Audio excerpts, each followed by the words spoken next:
Looking back now, at 22, I can hardly believe how one missing watch changed the course of my entire life. It all began 5 years ago, when I was just 17, though the seeds of discord had been planted long before that. My stepsister had stolen my father's precious watch and sold it to pay for her car repairs, but I was the one who paid the real price. My relationship with my father had always been like walking on thin ice, stable one moment, cracking beneath my feet the next. From the very beginning, my stepsister harbored a peculiar kind of hatred toward me, the kind that festers in silence. I had done nothing to deserve her contempt, yet it colored every interaction between us, like a persistent shadow that refused to lift. Her mother, my stepmother, was no better, supporting her daughter's every action and often joining in the torment that made my life increasingly miserable. My father, ever unwilling to contradict his wife, automatically sided with her, believing every lie they told about me and punishing me accordingly. At first, I tried to defend myself, my voice growing hoarse from explanations that fell on deaf ears. It didn't take long to realize that no one in that house truly cared about my side of the story. So I did what many wounded creatures do. I retreated into myself, minimizing contact with them as much as possible. This self-imposed isolation seemed to fuel my stepsister's anger, as if making my life miserable had become her life's mission. Then came the day when my father's expensive watch disappeared. Not just any timepiece, but one that held deep significance for him. I knew nothing about its disappearance until I returned home from school that fateful afternoon. The scene that greeted me still burns in my memory, my father's face contorted with anger, my stepmother's cold, accusatory stare, and my stepsister's carefully crafted look of innocence. I sensed something was terribly wrong, but nothing could have prepared me for what came next. My stepmother launched into an accusation that I had stolen the watch, claiming my recent attention-seeking behavior was proof of my guilt. My stepsister quickly backed her up, claiming she had seen me acting suspiciously near my father's room. The truth was, my only suspicious behavior had been mourning the death of my cat, who had been with me since I was 3 years old. Yes, I had been seeking attention, but wouldn't anyone do so after losing his or her closest companion? That cat had been my only source of comfort through my parents' divorce, my only constant when I wasn't allowed to live with my mother. The attention-seeking behavior they referred to was simply breaking down in tears during a family dinner my father had insisted we all attend. The sole reason for my tears was my stepsister's cruel comment about how the house felt so much better now that ugly creature was gone. My father never once asked her to stop her cruel behavior. Instead, he just told me to stop being so sensitive. The weight of their accusations left me stunned, like a deer caught in headlights. I hadn't even known the watch was missing, let alone had anything to do with its disappearance. Trying to defend myself felt like screaming into a void, my words evaporating before they could reach anyone's ears. My father had already made up his mind, lashing out at me and comparing me to my mother, whom he always called a crazy, before telling me to get out. At 17, with no plans and nowhere to go, I had no choice but to return to my mother's house. That's where I spent the next 5 years, trying to rebuild what had been so carelessly shattered. Not a single word came from my father during all that time. I tried reaching out, desperately attempting to prove my innocence, but my messages and calls went unanswered, disappearing into the same void that had swallowed my protests. I knew in my heart I hadn't taken that watch, but they couldn't have cared less about the truth. While my stepsister and stepmother piled all the blame on me, my father simply accepted their version of events without ever questioning its validity. The pain of him never once trying to hear my side of the story, of simply accepting their words at face value, cut deeper than any knife. I forced myself to move forward, focusing on rebuilding my life while trying not to dwell on the betrayal that still echoed in my dreams. My mentally unstable mother, requiring constant attention, became the center of my world. The silver lining in this dark cloud was the quality time I got to spend with her, making up for all the years we'd lost. I graduated from both high school and college, but my father's empty seat at both ceremonies spoke volumes about his choices. Though the pain never truly disappeared, time had begun to dull its sharp edges, like waves smoothing rough stones on a beach. Let me tell you about what happened just a few weeks ago, when my grandfather's 75th birthday celebration changed everything. I received an invitation to his party at a rented country house, and my heart immediately began to race. I hesitated about attending, knowing my father, stepmother, and stepsister would be there, their presence like dark clouds on my horizon. But my grandfather had always been my rock, my unwavering supporter even when my father threw me out. Though he lived in a retirement home and couldn't offer me a place to stay, he had helped me financially through those difficult years. He wasn't just my grandfather. He was my best friend, and I knew I couldn't miss this milestone in his life. So I gathered my courage, like a soldier preparing for battle, and decided to attend. The moment I stepped into that party, all the old anxiety came rushing back like a tide I couldn't control. Seeing my father for the first time in 5 years, sitting there with my stepmother and stepsister as if nothing had ever happened, made my stomach churn like a stormy sea.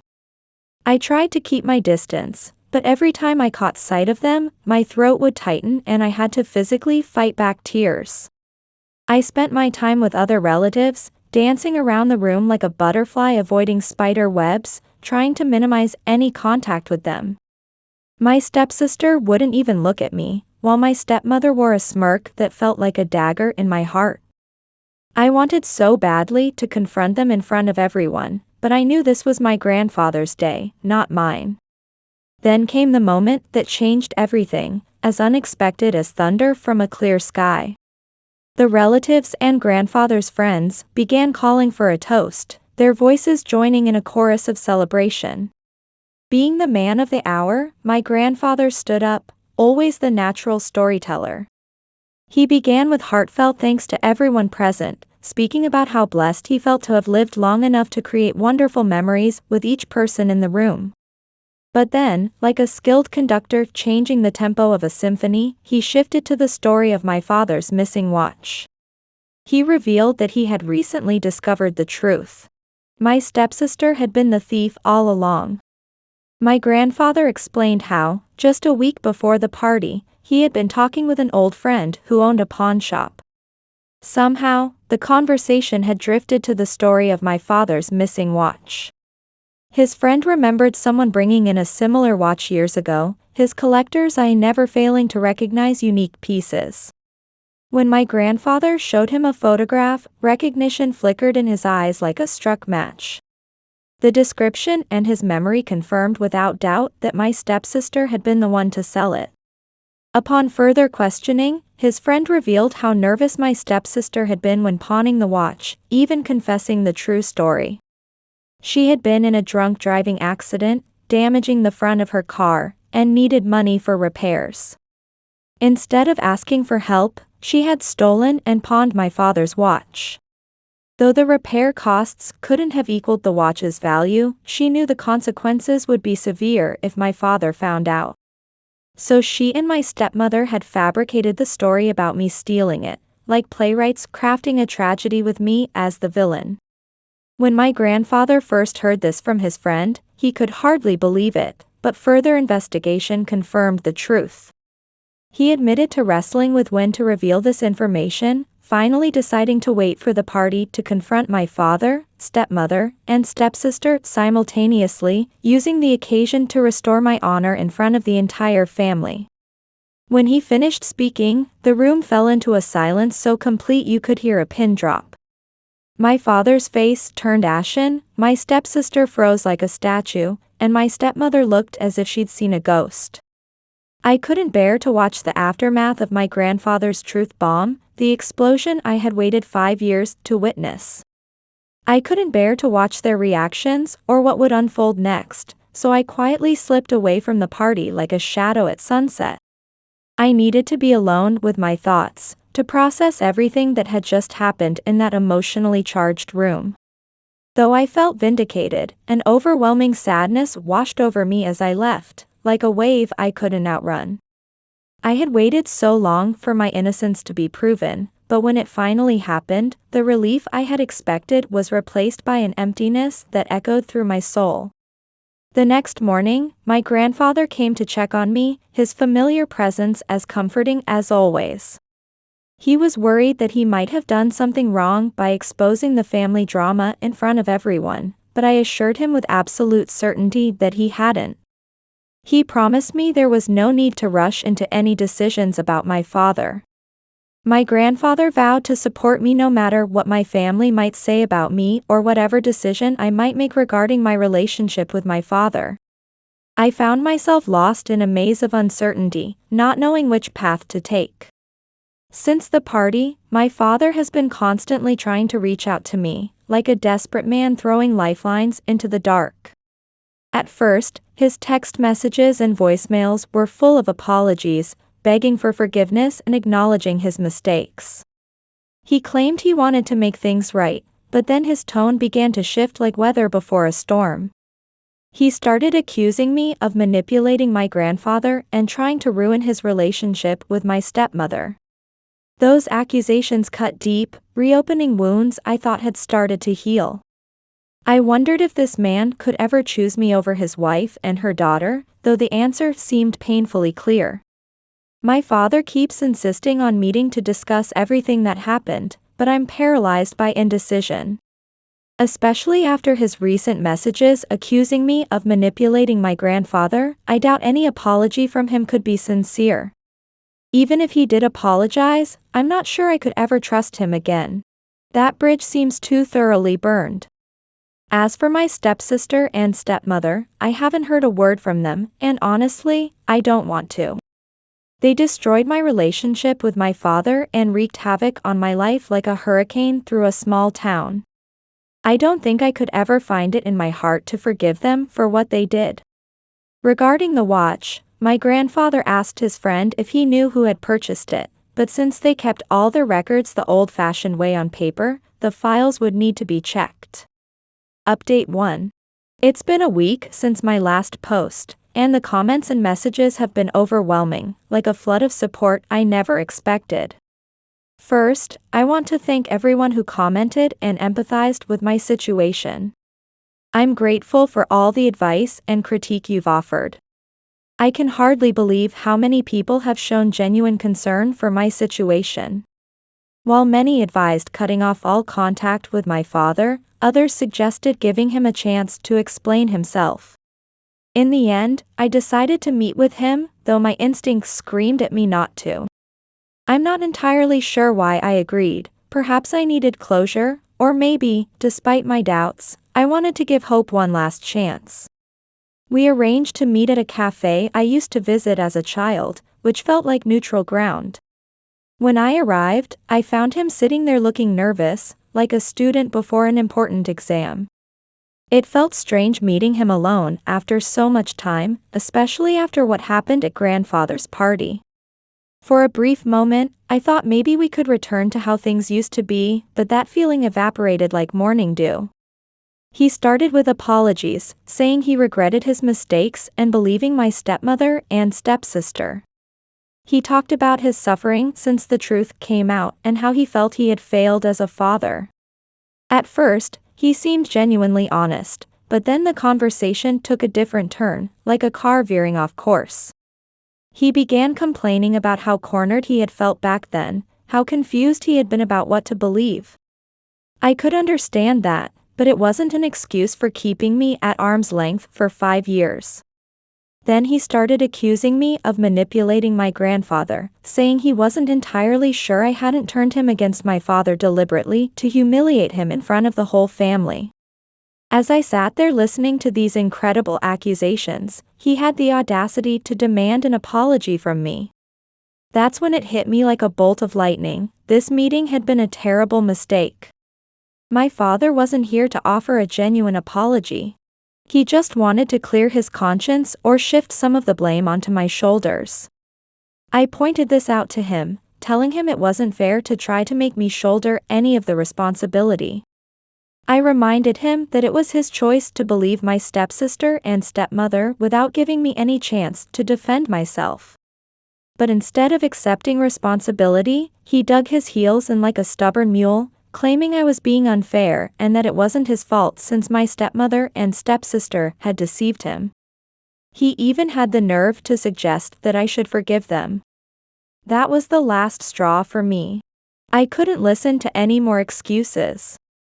It became crystal clear that my father wasn't truly sorry for what he'd done, he was just sorry about being caught in the confusion and embarrassed in front of the family. I told him I wanted nothing to do with him until he could truly take responsibility for his actions, then stood up and walked away. Since that meeting, I've been feeling strange. That's the best word I can find to describe it.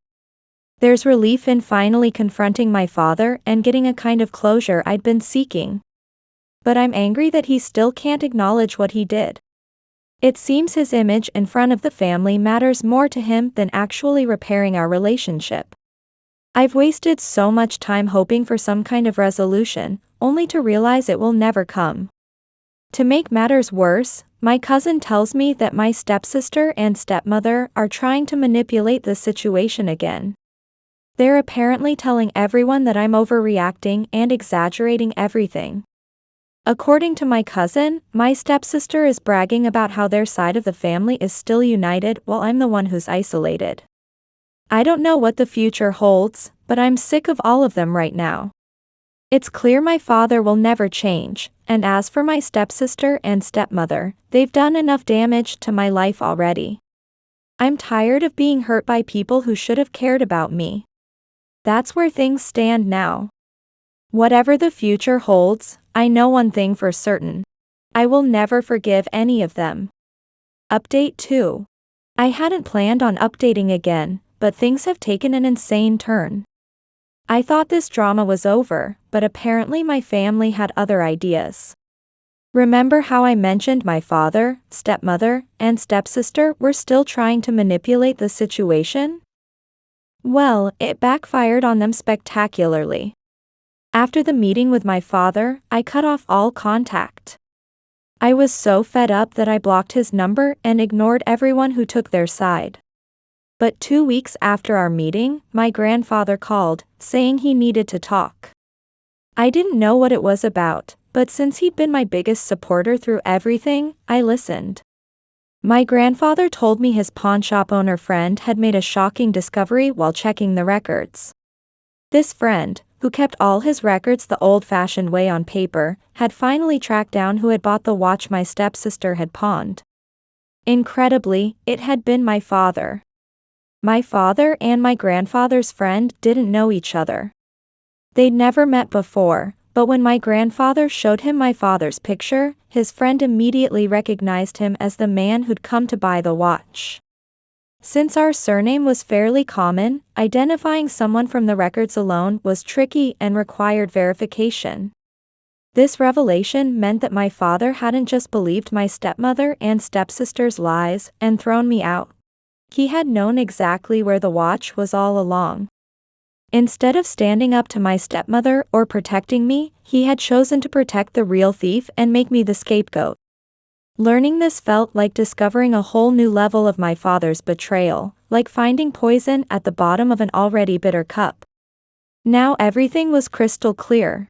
My father's attempts to apologize weren't because he truly regretted losing his relationship with me, but because he wanted to minimize the fallout when the truth came to light. My grandfather was furious about everything my father had done, declaring he'd had enough of the lies and taking action in his characteristically decisive way. He went straight to his lawyer and cut my father out of his inheritance. My father was completely excluded from the will, with everything that would have been his going elsewhere, a significant portion of it coming to me.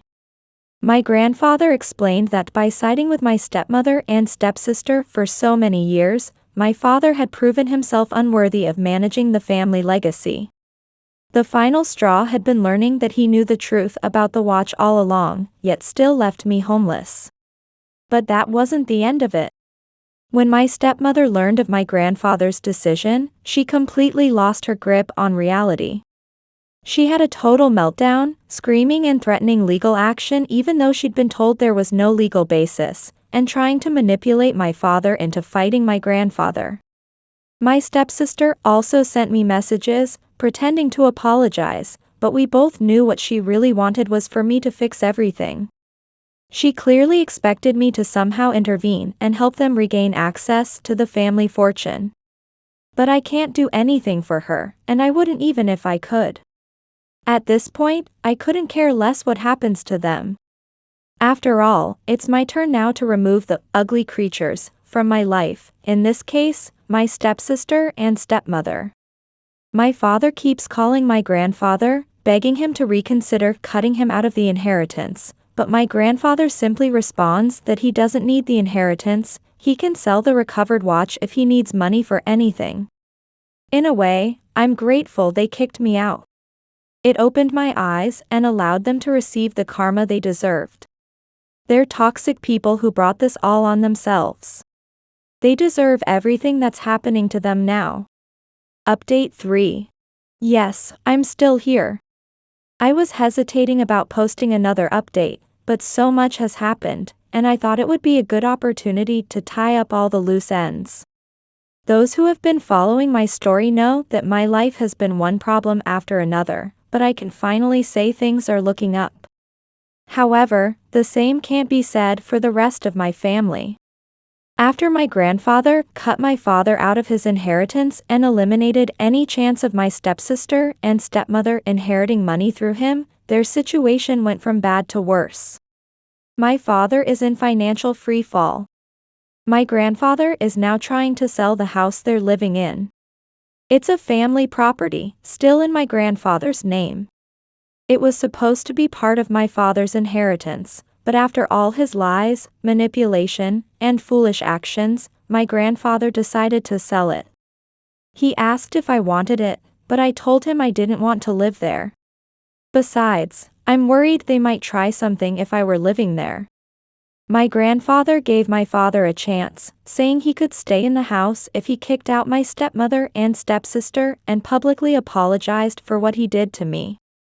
Of course, my father couldn't bring himself to betray the women who ruined his life or humble himself that way. So my grandfather decided to pull the rug out from under them completely. Within a week, the house was put on the market, and they were told to vacate within 30 days. Obviously, this news didn't sit well with my stepmother, who had a complete meltdown in public. She screamed at the real estate agents and threatened my grandfather with lawyers, which was laughable since her own lawyer had already told her she had no legal grounds. She yelled at my father that it was time he did something. My stepsister urged him to sell his personal belongings to scrape together some money. Sometimes I think about how being kicked out of my father's house was like dodging a bullet. Otherwise, I might have turned out like my stepsister. Spoiled and entitled. It's not that my father doesn't have a job, but life was easier when he lived in a house with no mortgage or rent to pay. Now things are tighter because money has to go toward rent. There's no more extra money for luxuries like restaurants or vacations. Part of my father's salary now goes to paying for their new living arrangements. As a last desperate move, my stepmother filed for divorce. Yes, the woman my father sacrificed everything for betrayed him. Who could have seen that coming? She probably thought she could get a good financial settlement, but unfortunately for her, there's nothing left to take from my father. My stepmother was never the type who liked to work, so while she can seek spousal support, she won't be able to squeeze much money out of my father now. I think my father deserves even worse than this. After all, this is what happens when you stay loyal to toxic people.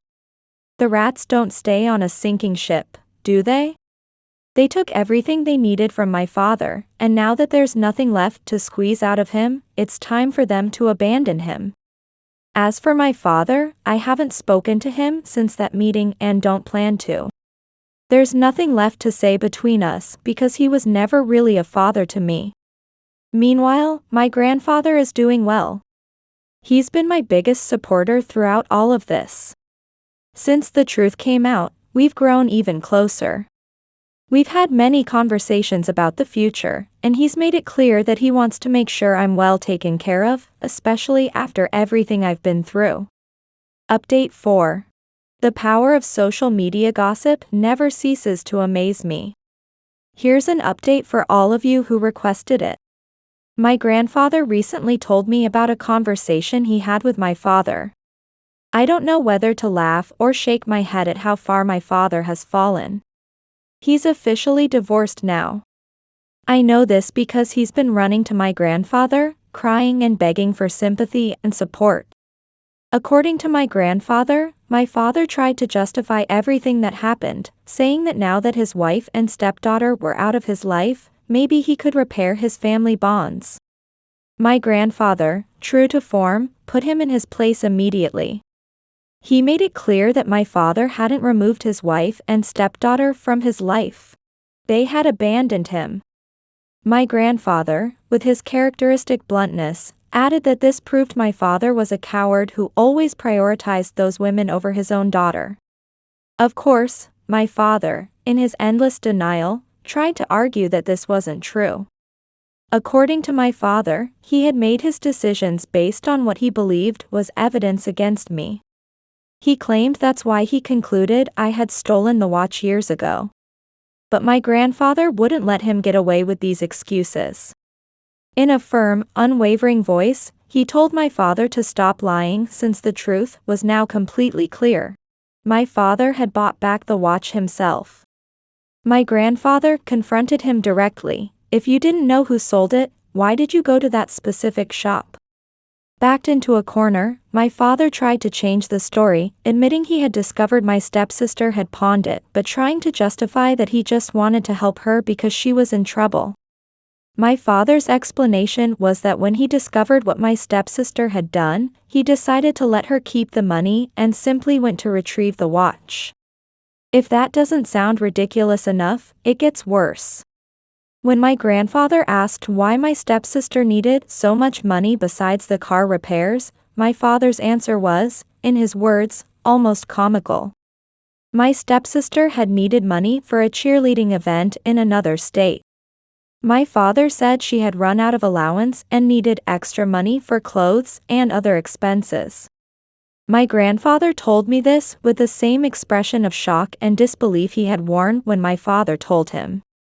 At this point, my grandfather had had enough. He told my father point blank, "Your stepdaughter essentially committed a crime by stealing and pawning the watch, yet you haven't apologized to your own daughter either when you discovered this 5 years ago or now after your divorce." Then my grandfather ended the conversation with what I can only describe as a grand declaration. According to my grandfather, he told my father, "Even if you were the last person on earth, you won't inherit my money. I'd rather leave my fortune to a rock than to you. And you can be sure you won't see a single penny of my inheritance. That's for certain." One of the reasons I love my grandfather is that he never jokes around.